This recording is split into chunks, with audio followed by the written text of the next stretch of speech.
Well, this may come as a bit of a surprise to some of you, but when I was younger, I was actually kind of cool. Cool may be a bit of a stretch, but I was in a band, so there's that. We weren't very good, at least I wasn't, but it was a lot of fun, writing music, getting to perform, sharing Jesus with people.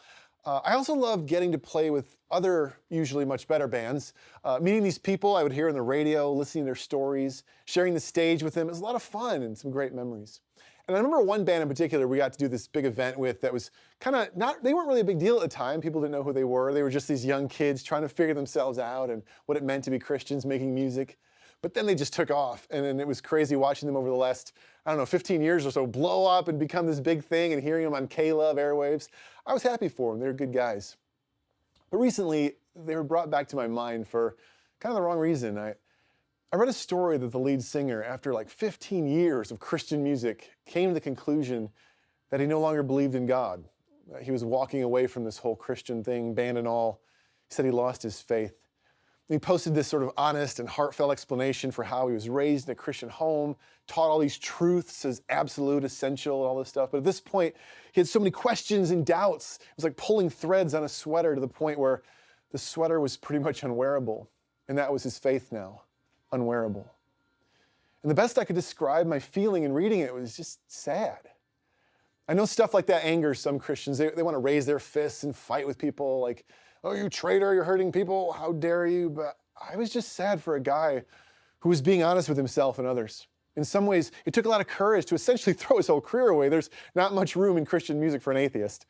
And he could have kept on faking it, writing songs he didn't really believe in, touring the country, singing to the masses things he thought were lies just for financial security. Honestly, I'm far too much of a realist to believe that he wouldn't be the only Christian artist doing that. But he couldn't, so he put it out there. He told the truth, prepared to deal with what was next. So I would say a part of me was almost proud for the guy for his courage, but also sad for what feels to me like a tragic loss. I mean, imagine spending your entire life believing in something so deeply that it defines you, everything about you, including your career. Losing it must be like a part of you is dying. An important part of you, the element of life that suggests meaning and purpose, a reason for being alive, doing what you're doing, belief in God, holds more than what we do on Sunday. It's why you're alive. And sure, there are those who never believed, whatever. This is a different issue. But to spend your whole life believing and then have to let it go, one day realize you can't do it anymore, that's tough. And admitting it is even tougher. And I don't think he's alone in this dilemma. As Christians, we call ourselves believers. That's one of our main ways of describing ourselves, which by nature suggests that everything is belief. You can't call yourself a believer unless you believe. And vice versa. Believing, if it's what it's all about, then what could possibly worse than doubt? The vilest, most sinister of words in the Christian vocabulary. But I wonder if I could ask you, sitting there in your homes and your phones, maybe on your patio with your laptop by a fire, any of you out there have doubts? Oh, well, no, of course you do. I'm a pastor, I have doubts. But how can we call ourselves believers if we have doubts? Even if I feel like being a Christian is like living in this pressure cooker where we're telling ourselves, you just gotta believe, you gotta believe. It's like, but I have doubts, what do I do? And we say that it's bad, you can't be a believer, and we can't talk about it or admit it to anyone. Look, let me just throw this out there. If it's wrong or bad or sinful to doubt, the truth is most of us are wrong and bad and sinful because we all have doubts. We just don't want to talk about it. But this comes with consequences. I think our inability to talk about our doubts, to wrestle through them together, to admit we have them, this guilt over anything less than 100% rock solid certainty and conviction, everything the church tells us, it can pile up inside of us. It can grow heavier and heavier to the point of breaking, like stacking weights on top of each other until finally the whole thing crumbles and we're posting a eulogy of our own faith on Instagram for the whole world to read. Anyone relate to that just a little bit? Oh, hold on there, Pete. Are you trying to say that doubt isn't bad? That we should just be okay with it? That's not what the Bible says. James tells us we're supposed to ask God and believe and not doubt. Even Jesus said, if you believe and you don't doubt, you can move mountains. Doubt is bad, O ye of little faith. Okay, and I hear you. Let me just say for the record that yes, there are passages in the Bible where Christians are commended for faith and not doubting, believing. And there are some things that you and I need to believe in or the whole thing kind of falls apart. I get that. But it also says in the book of Jude, be merciful to those who doubt. Maybe because Jude knew what we know all along, which is it's not that simple. And even more, the whole issue of belief and doubt may not be nearly as black and white as we think it is upon deeper inspection. We throw those words around. They may require some tougher questioning, which is what I want to do with us today. I want to just dig a little deeper and ask, what's happening here? First, some of this is going to get dicey, so I'm just going to go ahead and pray and ask God to speak through this. Lord, just talking about doubts, just talking about fear of uncertainty, all this stuff, it raises something inside of me that I almost don't want to talk about. I'm afraid sometimes. And I know others out there watching might feel the same way. So we ask God for your grace to speak truth, to talk about things that can be hard, to be honest with each other. And we ask you, God, to speak your truth into our hearts, whatever that may be, that we're listening and we're ready to receive it. We pray this in your name, Jesus. Amen. All right, so let's start with the words. All words have a meaning, but many have more than one, right? Think of how the word hot can mean different things. If I say a car is hot, I might mean it's been in the sun and my seat is burning my legs. I could also mean it's a really nice looking car, like, hey, that's a hot, smart car you have there, said no one ever. Or hot can mean it's stolen. One word can have multiple different meanings, and you could misunderstand people if you use it the wrong way. You may be telling someone you like their car, and the next minute they're calling the police thinking you stole it, arresting you for theft. And there's another word with different meanings that is huge in our lives as Christians and in this discussion, and it's the word faith. And faith is tricky because even though it's so important to us, it isn't always clear what we mean when we use it. It can sometimes be used to speak of trust, I have faith in my wife, or a sense of hope in the unknown, the future, I have faith everything's gonna turn out fine, or even generically this whole thing, the Christian faith. But more familiarly to most of us, it tends to mean something closer to belief, accepting something is true which isn't provable, especially about God. I can't prove it's true, but I have faith or belief. And a person who has this faith in unprovable truths about God is labeled a believer. But this seems to be problematic. As Dallas Willard likes to say, if that's what faith is, the most important central thing that God asks of us, it's really just a matter of God being able to inspect my mind and find that I believe a particular thing to be true. If so, all right. If not, well, in that sense, doubt is terrible. Because belief, if it's what God is looking for, if I doubt, I'm failing him, and the whole thing unravels.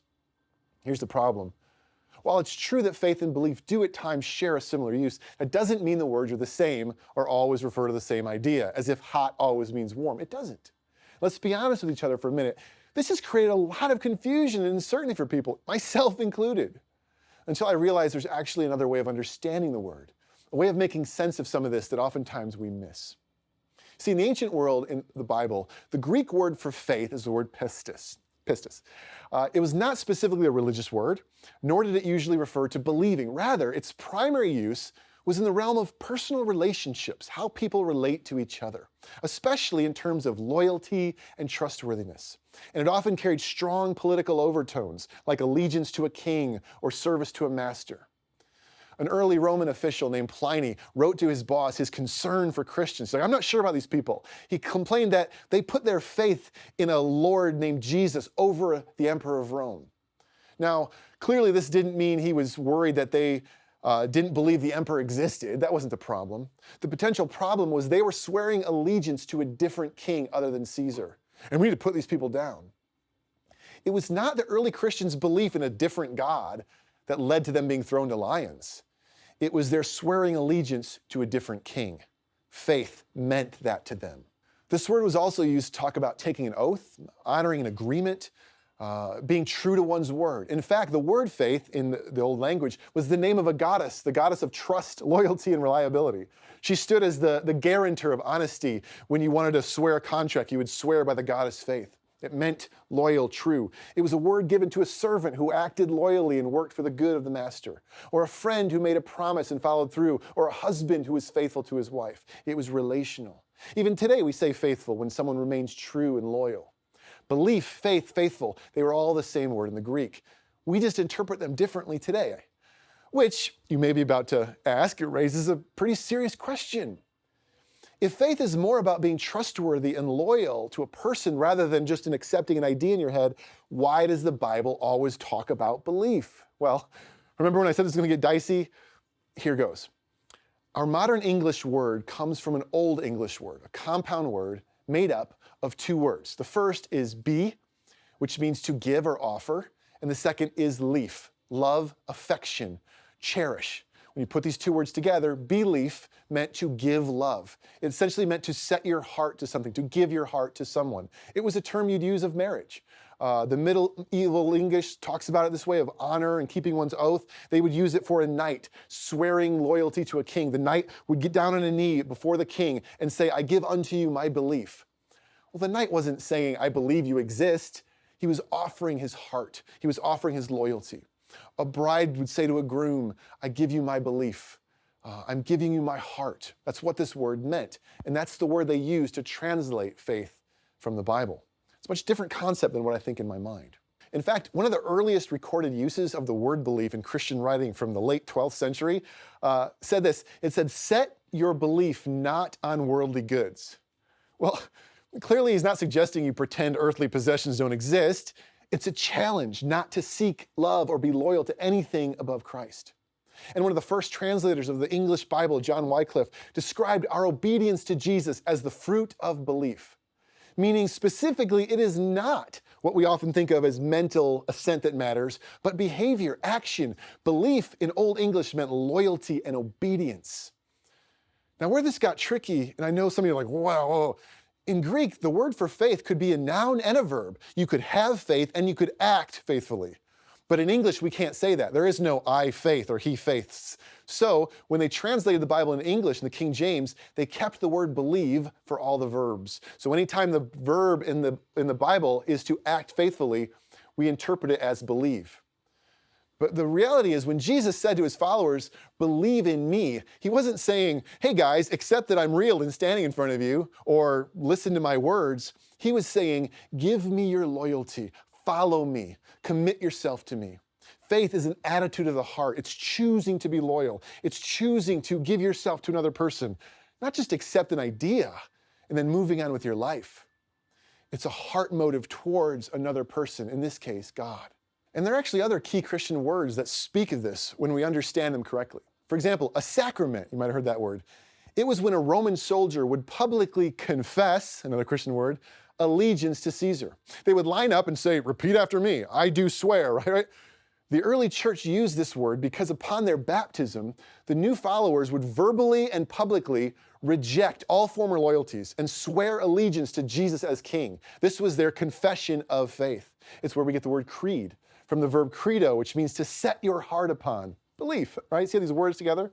Standing at the waters of baptism, they weren't being asked if they accepted certain doctrines and dogmas as true, but whether they would commit themselves wholeheartedly to God and Jesus, the King, all that came with it. These words didn't speak of whether you could check off all the appropriate theological beliefs, but who you ultimately served.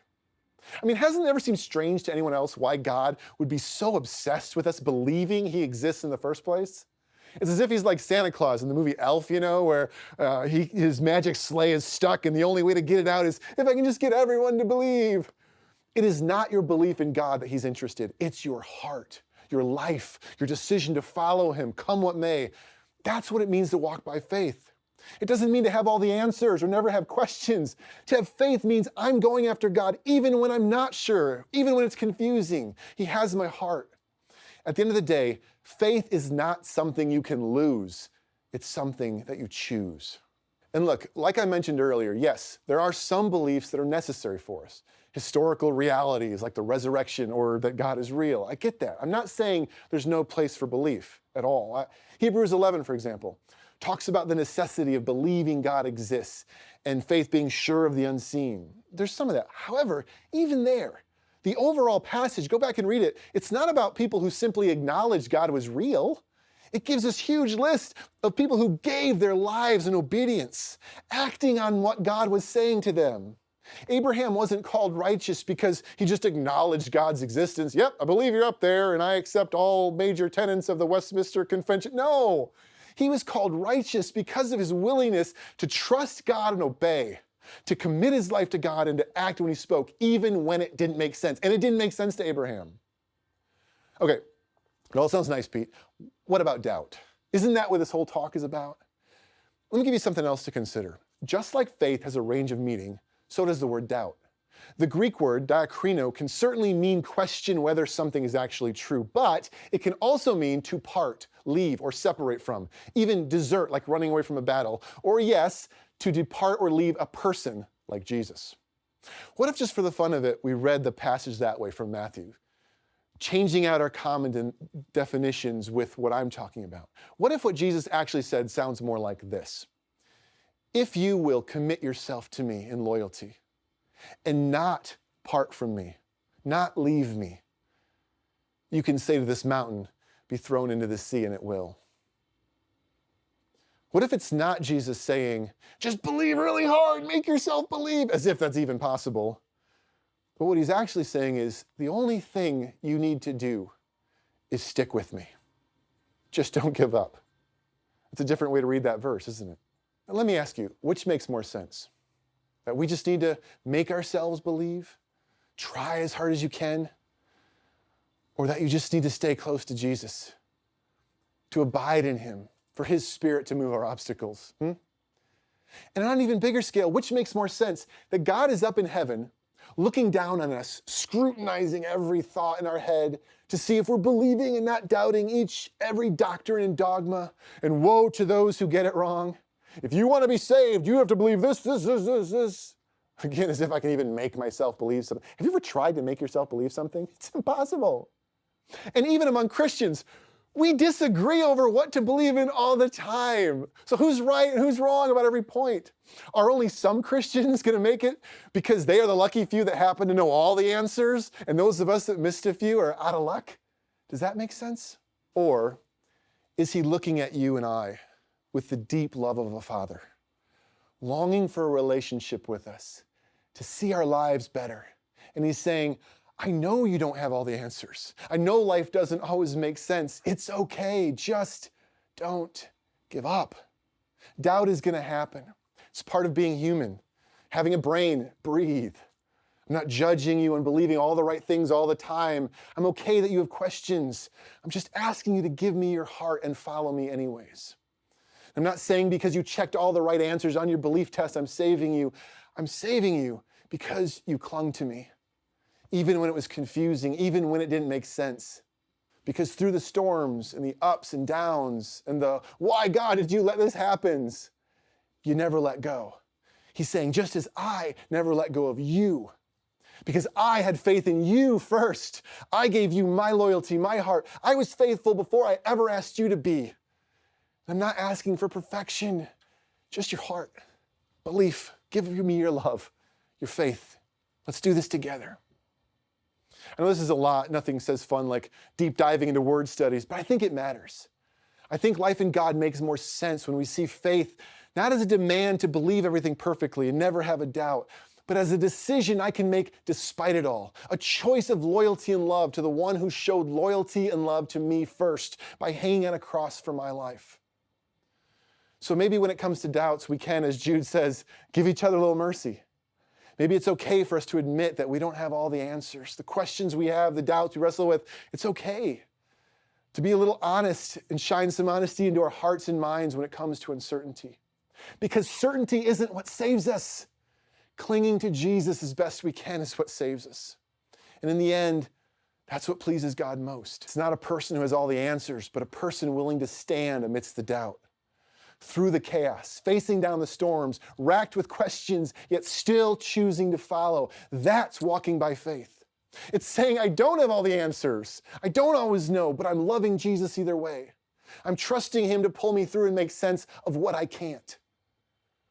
So as we close today, I want to encourage you. If you have doubts or questions, it's okay, but don't let them build up. Talk to someone. Talk to me, Pete at risingchurch.com, right? But don't bury them until they pile up and collapse. Let's be honest with each other. But most importantly, remember that God isn't upset with your doubts. He gets it. He isn't asking you to have it all figured out. He's just asking you to trust him and not give up. So if you'd like someone to talk to about your doubts or anything else for that matter, reach out to us. You can text the word CARE to 484848 and we'll get back to you. You can post a question or comment on Facebook or YouTube. Send up a smoke signal if you live in Alpine, whatever. We're a family. Let's talk like one and be here for each other.